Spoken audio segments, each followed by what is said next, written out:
Well, is it worth it to buy a Sony Alpha 6300 in 2020? Short answer is yes, and the long answer, well, for the long answer, you're gonna have to watch the whole video, so let's get started.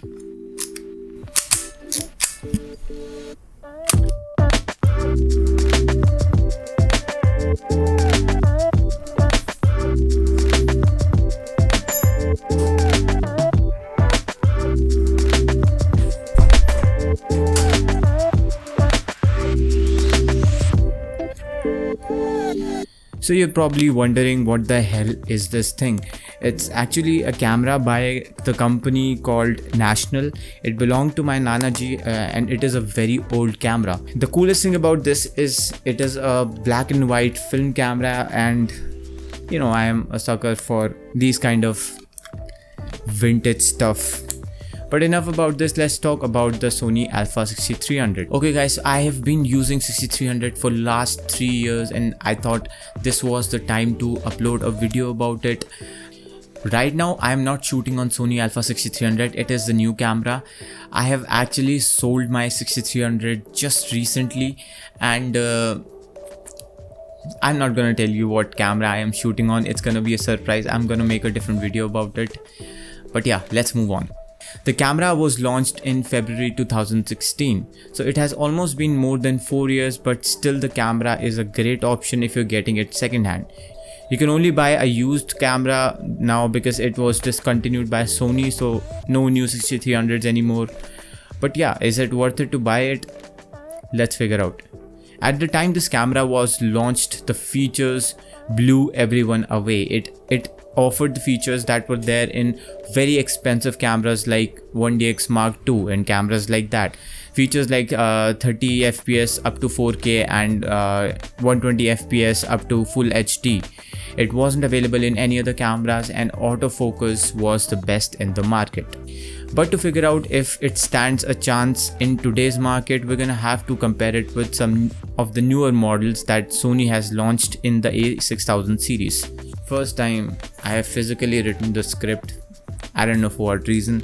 So first of all, Sony Alpha 6300 has a 24.2 megapixel CMOS sensor, which is the same in the entire 6000 series. So no improvements have been made there. Even the latest of the 6000 series have the same sensor and hence the same picture quality.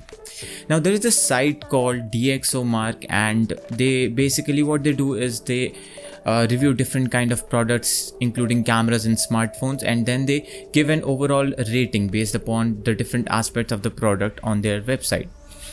Now the overall rating of Sony Alpha 6300 is higher than the overall rating of 6400 on their site. Although the differences are marginal, they're not too much, but still, you know, a difference is a difference, especially considering that that camera came 4 years ago. Now I was really shocked to see the difference because I was really expecting the new camera to be better.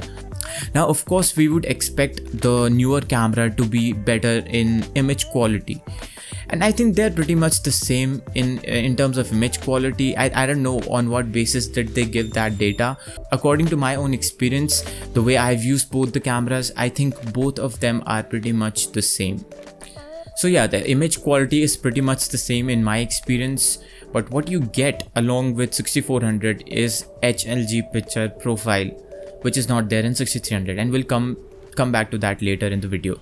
Okay, let's talk about some of the similarities. Like there are a lot of similar things between these cameras, and some of them are that all of these can shoot 4K up to 30 FPS with a crop of I guess 1.23 times, and they can shoot up to 120 FPS in full HD with also a crop of 1.14 times. Now they have other similarities like zebras, peaking, and log profiles and everything. These kind of features are available in all of these cameras except 6000 I guess.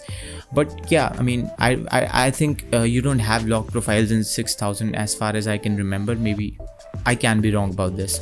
You have S-Log 2, S-Log 3 in most of them, and HLG in the newer ones. The autofocus performance in most of them is amazing, and except that there are a few improvements in the newer ones, like they have added eye autofocus in the video in the newer ones, like in 6600 and 6400 you get eye autofocus. So yeah, it's a good improvement over the previous one. But if we talk about 6300 specifically, you have all these features in it except the eye autofocus. But still, if I talk about the autofocus performance of 6300, it was quite amazing. It has always been quite reliable. So yeah, I've had some really good experiences with the autofocus. Now let's just talk about some considerable improvements in the newer models as compared to the older models. Basically, the improvements that have been made in 6400 as compared to the 6300. So first, and the very visible one, is the flip up screen, and it is a touch screen also. That can be quite a big deal for a lot of people who likes to touch to focus. You cannot use the touch screen for anything else, but yes, you can use the touch to focus option, and it's quite reliable. It's quite good to have it. I mean, it's always better to have it than not having it. I don't know if that makes sense at all. So yeah, you get the touchscreen in the newer models and you don't have it in 6300. So in order to focus, in order to do the spot focusing, you are pretty much dependent upon the physical buttons, which is not very smooth. But yeah, I mean, you can get used to it. If you practice a little bit with it, you can get used to it. There is this problem with the flip screen of 6400 that if you're using it for vlogging, and if you've put on a mic on hot shoe of the 6400, then the mic blocks the screen of the camera. So there is no point of having it at all. So what you can do is you can actually use some kind of rigging cage or something.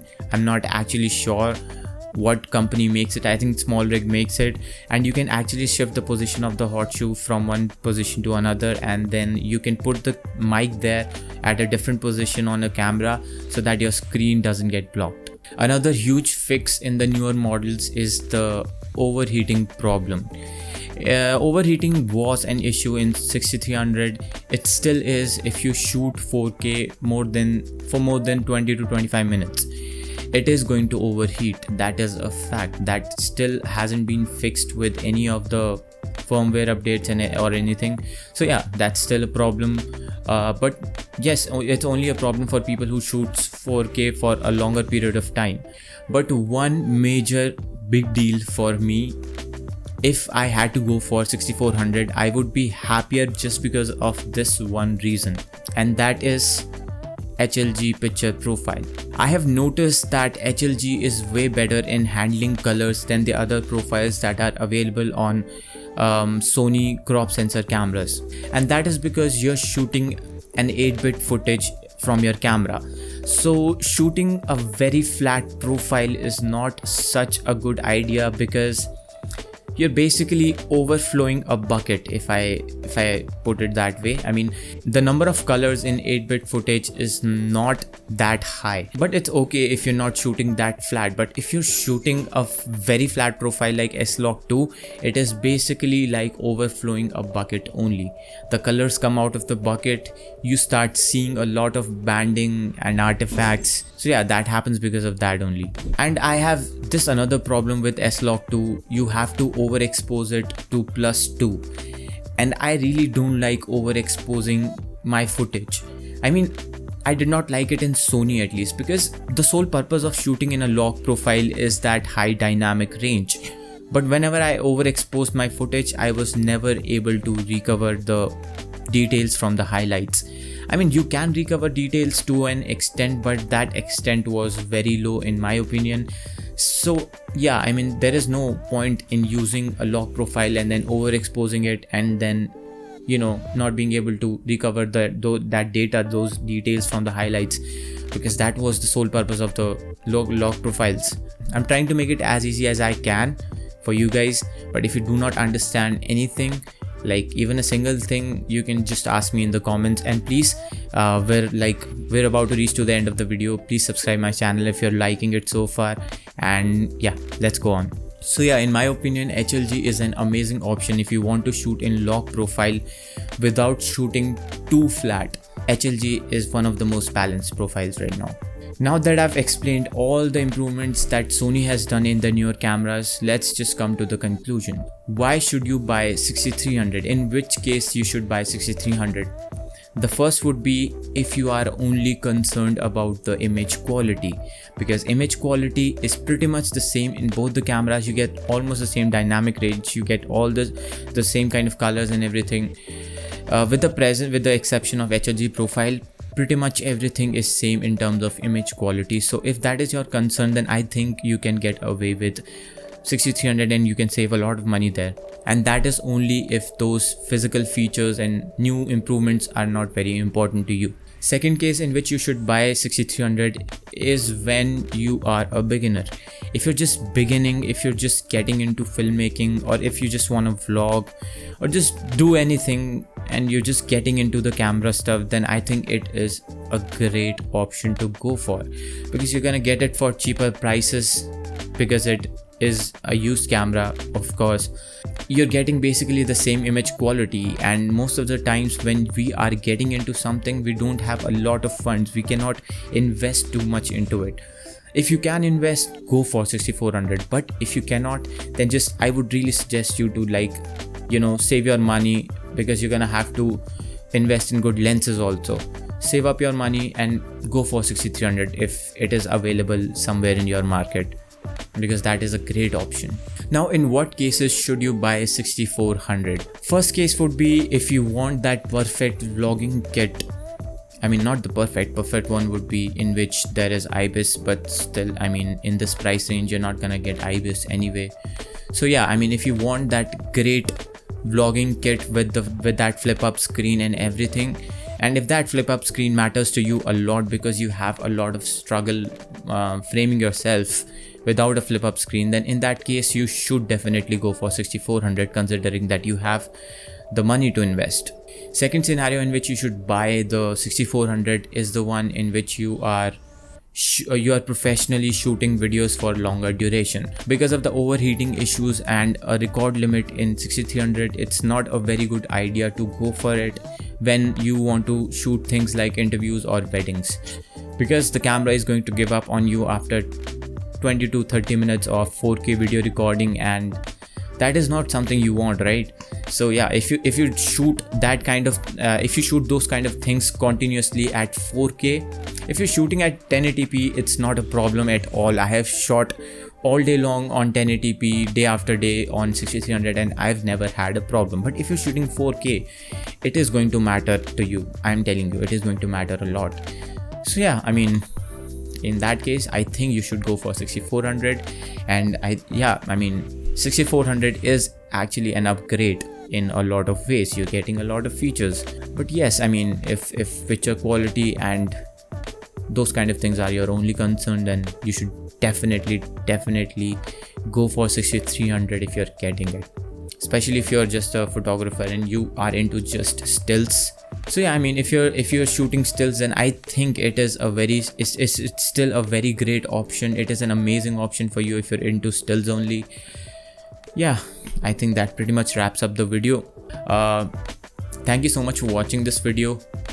If you like this video, if you found this video useful, then please press that subscribe button. I am going to upload a lot of these kind of videos in the future also, about lenses, about stuff that can help you to shoot better videos. And I'm going to shoot a lot of videos myself, and I'm going to upload those cinematic films also in this channel. I haven't been able to travel at all. That is why I haven't been able to upload those kind of videos. I might have different channel for that. That is a future thing. I don't know about that right now, but yeah, that is also a thing I want to do, and I will eventually do it the moment I start traveling. So yeah, see you in the next video. Till then, bye bye, be kind, keep grinding, bye bye again. I said it once, I'm saying it again. Bye bye. Bye bye. Okay, I don't know if you notice it or not. I'm doing it again. I don't know if you notice it or not. I was really confused through the entire video if I have to look at the lens or the screen, and that is because in the new camera that I've bought, there is a flip out screen, and I'm not used to it because there was no screen in 6300. I mean, there was a screen, but there was no flip up or flip out screen. So yeah, bear with me for a while. I think this problem is going to be there for next 2-3 videos also. So yeah, apologies in advance. Bye bye.